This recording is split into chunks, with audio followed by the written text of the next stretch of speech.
Стучит, гремит, на пороге стоит. Что стучит?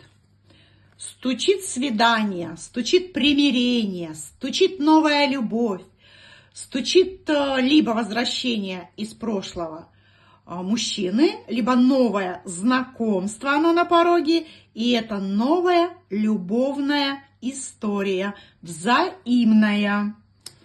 Гремит. Что гремит? Надо для того, чтобы будущие отношения проигрались по хорошему сценарию, необходимо отлистать назад и проанализировать, что правильно делали, что неправильно делали, и, может быть, не повторять тех ошибок, которые были из прошлого.